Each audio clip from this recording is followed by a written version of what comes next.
끌어당김 노트 오늘 첫 시간이니까 간단하게 쓰는 법 한번 정리하고 재미난 사례 하나 있어서 보여드릴게요. 자, 끌어당김 노트는 제가 나름대로 개발한 방법입니다. 여기저기 이제 저도 책을 통해서 보고 제 경험을 더해서 만든 건데, 이름은 끌어당김 노트예요. 그래서 최종 목적은 내가 원하는 현실을 끌어당기고자 제 욕심으로, 사실 제 개인용의 노트입니다. 그래서 만든 건데, 더 깊게 이제 해보니까 느낀 거는 무의식과 대화를 할 수 있는 굉장히 좋은 도구였더라입니다. 그래서 그 방법을 계속 알려드리고 있어요. 여러분들도 좋은 체험을 하셨으면 좋겠습니다. 쓰는 방법은 어떤 사건을 정해서 너무 큰 범위를 정하면 막 샛길로 빠져나가면서 너무 범위가 커지기 때문에 오늘 남편이랑 싸웠다거나 회사 동료랑 어떤 트러블이 있었다거나 아니면 어떤 무슨 사건의 그 에피소드를 가지고 시작을 하시는 게 좋습니다. 그 내용을 쭉 씁니다. 욕이 나오면 욕을 쓰고 화가 나면 화를 쓰고 기분 좋은 건 기분 좋다고 쓰고 사건과 감정을 쏟아낸다는 느낌으로 쓰는 겁니다. 정제하지 않고 내가 요약하려고 하고 예쁘게 쓰려고 하는 게 아니라 막 씁니다. 날아가는 글씨로. 그래야지 내 생각이 커트가 안 되면서 무의식이 막 나올 수가 있거든요. 이 안에 있는 생각들이. 자, 그래서 내 감정과 무의식을 뽑아낸다는 느낌으로 쓴다. 그런 다음에 그 안에서 사실과 감정을 구별해 봅니다. 줄을 긋기도 하고 요건 사실이고 요거는 감정이고 이런 식으로, 아니면 펜 색깔을 바꿔서 쓴다거나 먼저 요걸 쓴 다음에 우선 책을 한번 덮고 한 템포를 쉬었다가 다시 보시는 게 좋습니다. 그래서 처음부터 다시 구별한다. 요건 예시를 통해서 좀 반복해 드릴 테니까 좀 익숙해지실 거예요. 이렇게 하면 상황이 다시금 제3자 입장에서 객관화가 됩니다. 감정이 아까 막 치우쳐 있었다면 그게 아니라 이제 이걸 구별함으로 해서 조금 더 객관적으로 볼 수 있어요.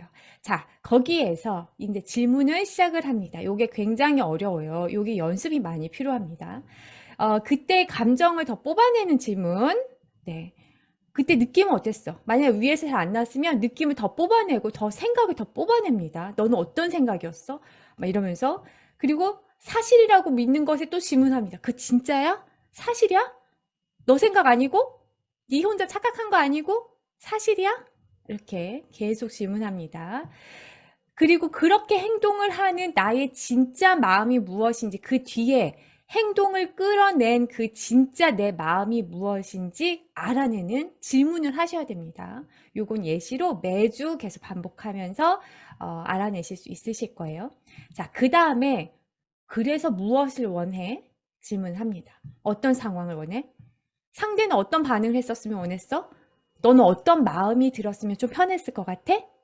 이렇게. 그죠? 이런 식으로 계속 내가 진짜 원하는 거를 물어보면서 이것을 위해서 그럼 내가 무엇을 할 수 있는지, 행동은 무엇인지 물어봅니다. 그래서 이런 게 질문이 아주 잘 나오면 해결책이 도출이 되는 경우도 종종 있습니다. 어떤 문제에 마음이 정리되는 경우도 있고요. 또는 처음은 우선 감정을 쏟아내는 것만으로도 굉장히 홀가분하고 시원해지는 경우도 있습니다. 그런 경우도 있고, 또는 해결이 되는 경우도 있더라. 네, 질문이 아주 잘 나오면 해결까지도 됩니다. 또는 내가 원하는 현실이 이제 올 수 있을 것 같은 희망으로 전환이 되기도 합니다. 그거는 이제 계속 연습해 볼게요.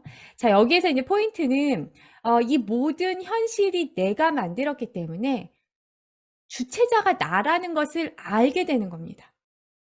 어떤 현실을 지금 내가 어떤 에피소드가 마음에 안 들어서 쓰기 시작했어도 사실은 여기 누가 문제였고 누가 문제였고 누가 문제였는데 등장인물이 나오잖아요. 이거를 계속 객관화시키고 질문을 계속 하다 보면 결국에는 나의 문제인 것을 알게 되더라. 그러면 이게 되게 나쁜 게 아니라 되게 좋습니다. 왜냐면 내 문제라고 아는 즉시 그럼 나한테 해결책이 생기는 거거든요. 그럼 내가 바뀌면 해결이 되거든요. 굉장히 그래서 간단해지더라. 그래서 결국에는 원하는 미래를 창조할 수 있다. 네, 그게 이제 이 끌어당긴 노트입니다. 제가 오늘 하나 갖고 온 거 한번 말씀드릴게요. 이거는 제가 이제 예전에 이 마음살롱 이전의 버전이죠. 드림마스터 과정을 운영했을 때 거기에 수강생분이 과정 중에 있었던 일인데요. 사례를 써도 된다고 동의를 받고 말씀을 드립니다. 자, 그 친구가 누구 땡땡이라고 합시다. 순이라고 합시다. 순이야, 잘 지내? 몇 년 만에 대학교 선배한테 전화가 왔다고 합니다. 대학교 선배. 몇 년 만에. 순이야, 잘 지내? 야, 나 일 좀 도와줄 수 있냐? 지금 뭐 일이 갑자기 있는데, 너가 딱 생각이 나는 거야. 너가 너무 잘할 것 같아서. 그래서 너한테 전화했어. 이렇게 전화가 왔어요. 그런데 이 친구가, 거절을 했다고 합니다.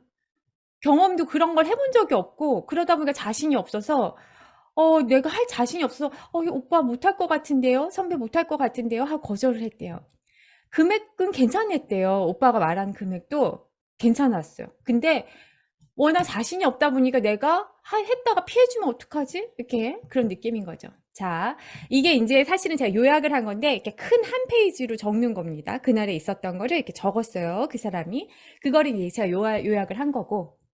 자, 여기에서 사실과 감정을 이제 정리를 나름대로 해봅니다. 이거 이제 제가 워낙 요약해 놓은 거라서. 자, 경험이 없는 어떤 일에 대해서 해볼래? 제안이 왔죠? 사실이죠? 나는 그리고 해본 적이 없다. 사실입니다. 그죠? 근데 감정을 들여다보니까 뭔가 아쉬운 것 같아. 그죠?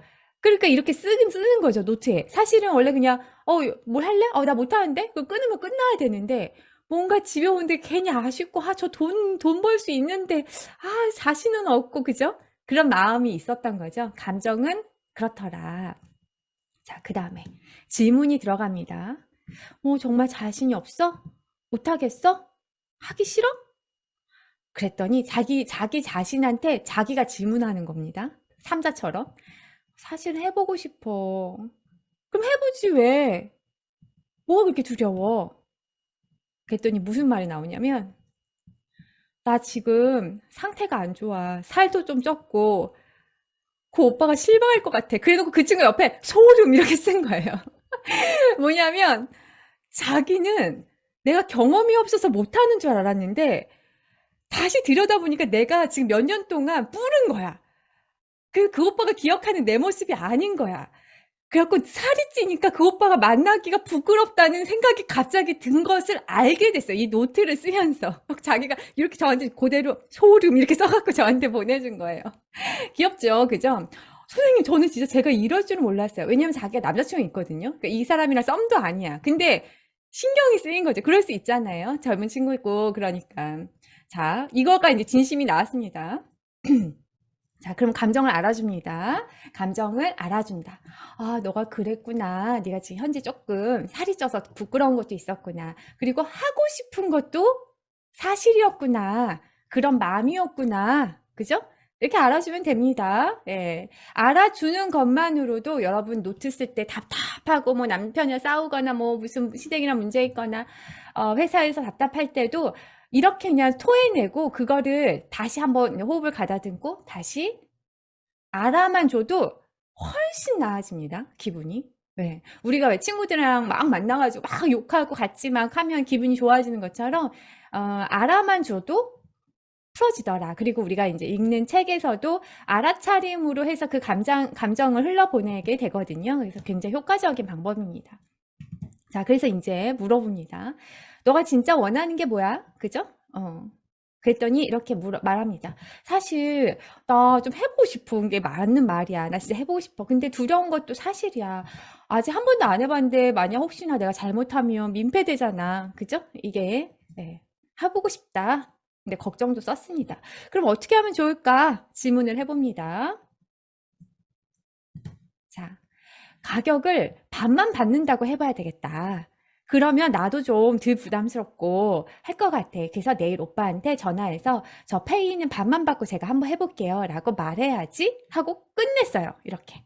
자, 이것도 일종의 어떤 결론이 나온 걸 수도 있습니다. 그죠? 근데 제가 여기까지 이제 제출을 했어요. 그래서 제가 그랬어요.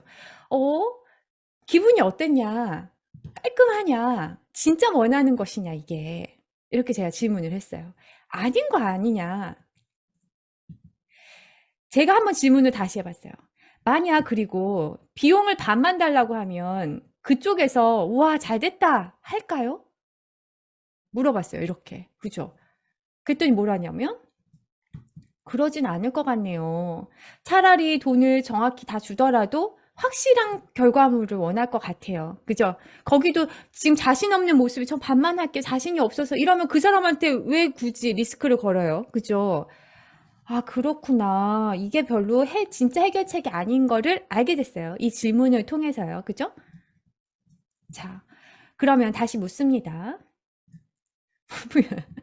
자, 어떻게 하면 내가 그 일을 부담을 덜고 잘할 수 있을까? 이게 나와야 되죠? 질문이.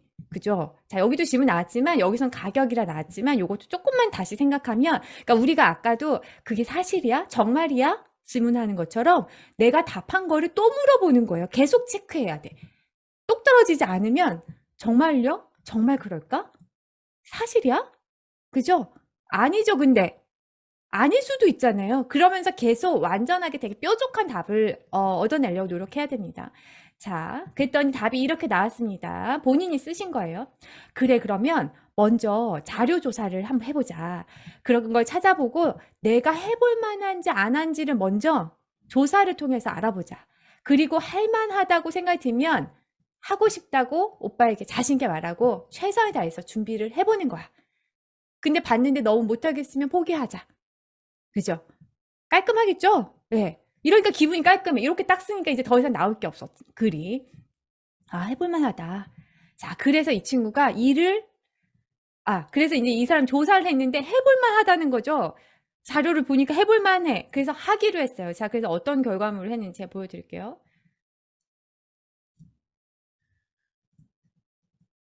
짜잔. 어떠세요, 여러분? 이마트에서 할로윈 맞이, 이걸 뭐라 그러죠? 뭐 이런 카탈로그? 거기에 있는 사진을 찍는 거예요, 사진. 그래서 이런 DP를 해달라고 했던 겁니다. 이 친구가 한 번도 안 해본 작업이에요. 네, 신기하죠? 진짜 잘했죠? 그죠? 이거를 혼자 다 판 거예요. 이걸 사가지고 팔고, 이것도 하고, 다 이렇게 도구랑 이런 걸 해서 구도를 다 이렇게 맞춰서 이 한 장면이 세팅이 되게끔 만든 겁니다. 20 몇 살, 24, 5살 친구가 진짜 잘했죠? 자, 디테일 보세요. 잘했어요. 이렇게. 그래서 이 친구가 이거를 성공적으로 해냅니다. 그래서 드마 과정 안에서 큰 수익을 얻습니다. 예. 이 사실은 안 할 수 있는 건데 이 과정 그 사주 안에 이런 일을 해서 돈을 많이 벌어요. 그리고 게다가 자기가 해보지도 않은 일에도 굉장히 성과가 있다는 것을 알게 됐죠. 그죠? 예. 재밌죠? 예. 자, 네. 자, 그래서 질문을 제대로 하고 그리고 나에 대해서 조금 더 좋은 방향으로 준비를 하면 액션 플랜을 만들어 가면 성과가 내 생각 외로 너무너무 쉽고도 금방 잘 나오더라. 그래서 여러분들이 노트 쓰기를 이렇게 해 보시면 좋을 것 같아서 제가 사례를 담아 왔습니다.